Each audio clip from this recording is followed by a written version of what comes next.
साध संगत जी बड़े प्यार से कहिए धन्यकार जी।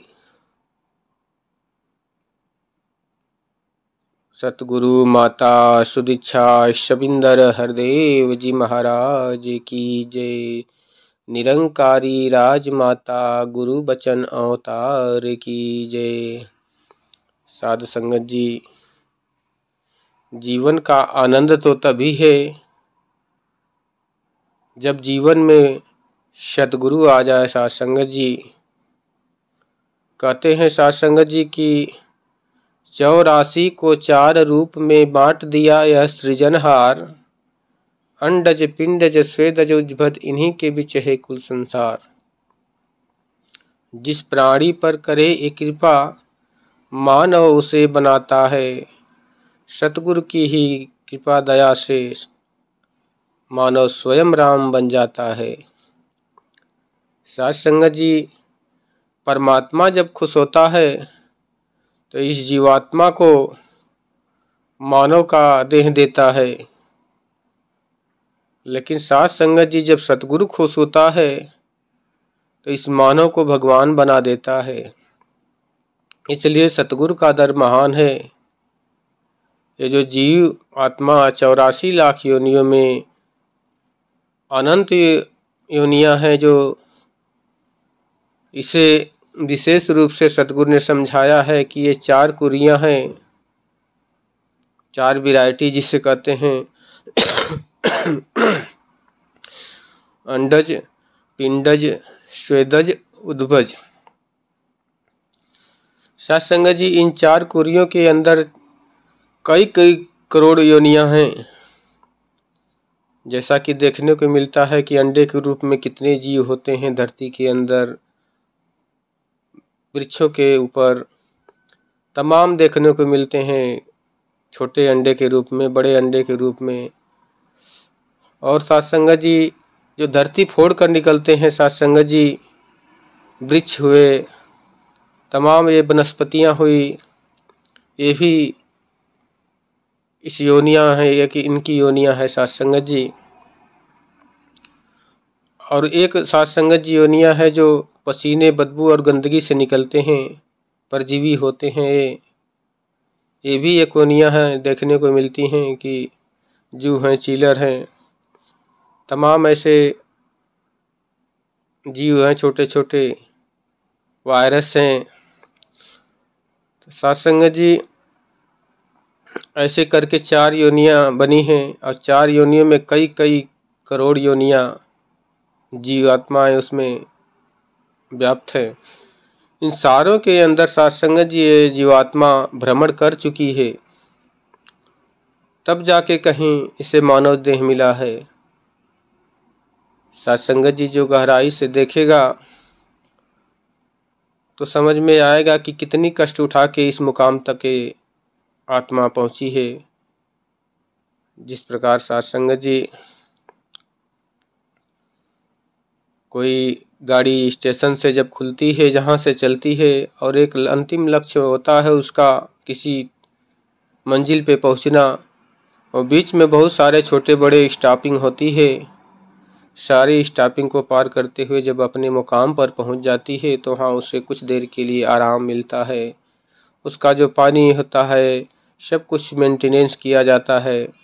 इसी प्रकार साध संगत जी, जब ये जीवात्मा आज यहाँ पहुँची है, इस मुकाम तक मानव के जीवन पाई है, तो परमात्मा के करीब पहुँच चुकी है। अब केवल एक पर्दा का देरी है। जो ही ये अज्ञान का पर्दा सतगुरु हटाता है, ये परमात्मा साफ और सीधे स्वच्छ नजर आता है।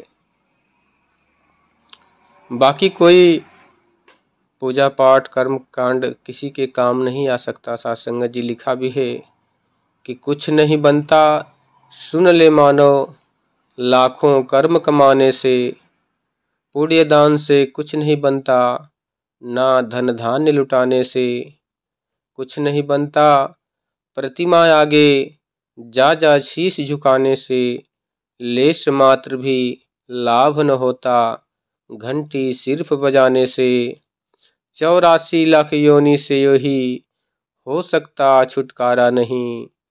कहे अवतार बिना प्रभु जाने, तेरा पार उतारा नहीं, तेरा पार उतारा नहीं। भगवान श्री कृष्ण भी अर्जुन जी को यही बता रहे हैं कि अर्जुन,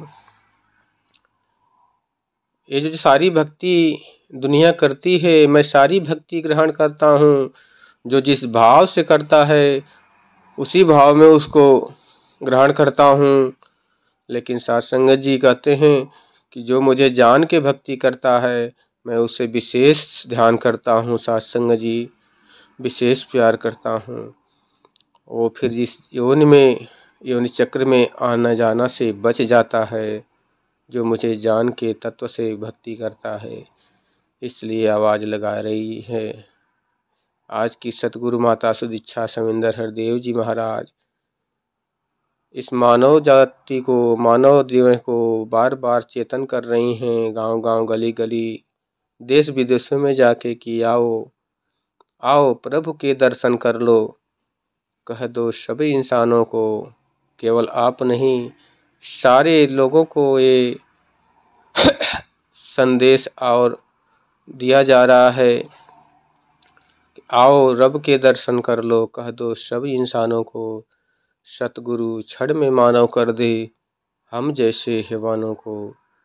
पापी कपटी अज्ञानी को प्रभु के संग मिलाता है, दूर करे सब मन की चिंता, मन का कमल खिलाता है। साध संगत जी, जब ज्ञान की दृष्टि मिल जाती है, जब ये परमानंद नजर आने लगता है, तो जुबान काम करना बंद कर देती है। केवल आंखें से आंसुओं की धारा प्रेम की प्रज्वलित इस तरह बहती है कि कंठ से कोई जुबान बाहर नहीं निकल पाती। क्योंकि आज बिछड़ी हुई रूह अपने पति परमेश्वर को पाके धन्य हो गई, और उसका शुक्राना करने के लिए उसके पास कोई शब्द नहीं मिल रहा है। सत्संग जी आनंद मग्न होकर केवल प्रेम की धारा में ही आज नहा रही है। उसके अंदर जो दुख था, जो कष्ट था, सत्संग जी आज सब कुछ भूल गया और अपने पति परमेश्वर को पाके धन्य हो गई। इसी रूप का जब दर्शन होता है सत्संग जी, तो आत्मा मोक्ष के मार्ग पर चलना शुरू करती है। क्योंकि ये जीवन जितना दिन है सत्संग जी, ये जीवन जीना भी जरूरी है। जैसे कि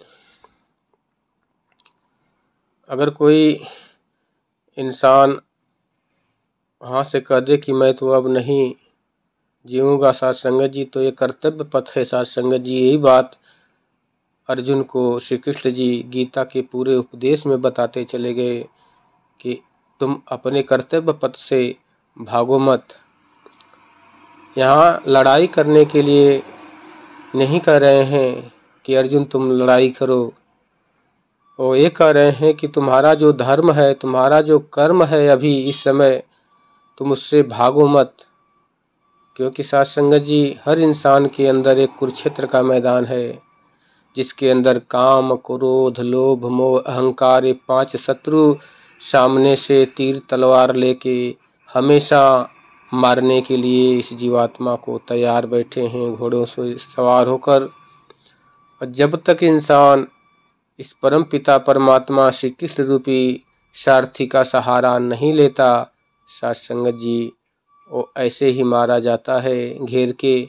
जैसे अब मन्नू ने इस चक्रव्यूह में फंसकर अपनी जान गंवा दिया। सत्संग जी एक इंसान के लिए चेतावनी है कि जो चक्र है, ये चक्र काम क्रोध लोभ मोह का अहंकार का चक्र है।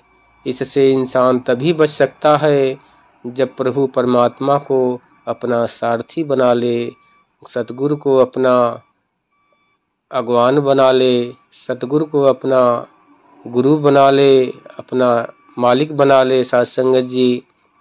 तब जाके इस रहस्य रूपी चक्र से बच सकता है। नहीं तो साथ संगत जी, वो तो महाभारत था, लेकिन पल पल इस मन के अंदर महाभारत चल रहा है। पल पर तीरें चल रही है, पल पल कुठारी चल रही है इस मन के अंदर। अहंकार का, लोभ का, मोह का, निंदा का, चुगली का। ये शत्रु जब तक खत्म नहीं होते, इंसान भक्ति करने के लायक नहीं रहता। साथ संगत जी कहते हैं कि काम क्रोध ने, लोभ मोह ने और अहंकार ने घेर रखा है हर मानव को मन के 5 विकार ने। ये शत्रु बन जाते हैं जब बेकाबू हो जाते हैं, यही मित्र बन जाते हैं जब काबू में आते हैं। इनको बस में करना है लेकिन इतना आसान नहीं। साथ संगत जी, इनको बस में करना है लेकिन इतना आसान नहीं। बस में वही कर पाया है जो ब्रह्म ज्ञान की दात को ले पाया है। साथ संगत जी कहते हैं कि इनको ख़त्म नहीं करना है, ना ही इनसे डरना है। सतगुरु के चरणों में आके बस में इसको करना है। साथ संगत जी, जब सतगुरु के चरणों में जुड़ते हैं तो ये सारे के सारे अपने आप समर्पण हो जाते हैं। साथ संगत जी नतमस्तक हो जाते हैं। जिस प्रकार भीष्म के आगे, भीष्म महारथी शिखंडी के आगे समर्पण हो गए, अपनी वीरता को, अपने कौशल को, शस्त्र को समर्पण कर दिया।